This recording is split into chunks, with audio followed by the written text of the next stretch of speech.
This dude is one of the greatest offensive weapons this game has ever seen. Shit just hit the fan. The trade has been done. James Harden has been traded to the Brooklyn Nets, not the 76ers. This is a massive deal. James has been traded to the Nets in a complicated deal involving 3 teams.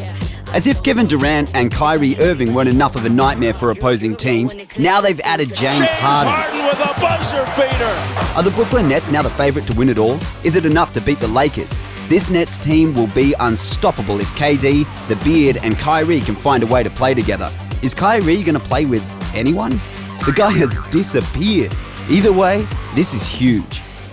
This is what's got the hype machine buzzing this week. 10 games into the season, LaMelo Ball has become the youngest player ever to rack up a triple-double in the NBA. He also holds the record for the youngest player to rack up a triple-double in the NBL as well. For LaMelo Ball, excellence is becoming a habit. The 19-year-old Ball was 177 days younger than Markelle Fultz, who until now was the youngest with a triple-double, and bumped Luka Doncic down to 3rd. Records are tumbling. LaMelo, easy left-handed layup. Did LaMelo put on a better show than this Hornets halftime show? That's a tough call. Forget Steph Curry and Klay Thompson. Seth Curry, the original Splash Brother, is leading the NBA in shooting 59.5% from 3. The new 76er is making it rain a whole lot more for Philadelphia and has been taking some pressure off Tobias Harris, Embiid and Simmons. Unfortunately, Seth tested positive for COVID-19, so Philly will have to rely on someone else to pick up the slack from outside the arc for a while. Some NBA games like Mavs versus Pelicans have been postponed. What is going on? Who didn't want to see Luka versus Zion? NBA games are being postponed due to contact tracing protocols and now because multiple players are testing positive for COVID-19. That's leaving some teams like the Mavericks, Heat and 76ers without enough players to put a team out on the court to play. The NBA is looking into stricter rules to try and get the situation under control. Expanding rosters is an option. Let's all hope we don't see a mid-season pause. Enjoy every game while you can, folks. On Coach's Corner, we take a look at Frank Vogel.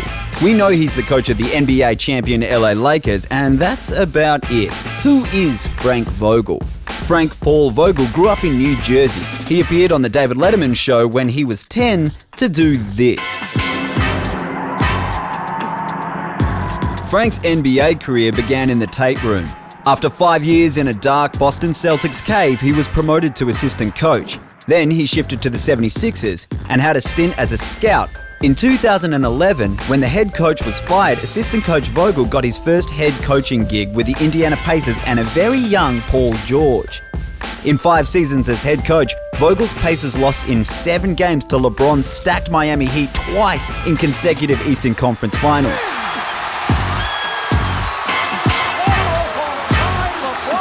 You could say he got to know LeBron James pretty well.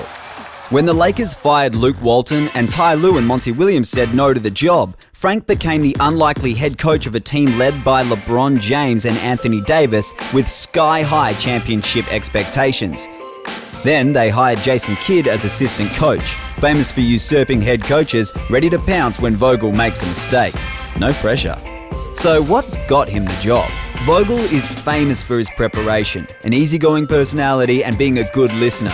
The biggest question was, could he win LeBron's respect? Well, he's answered that with a big, fat, shiny gold ring on his finger. Frank Vogel's 8-2 team are favourites to win it all again this season. Meanwhile, Russell Westbrook has been helping his little teammates find their rhythm.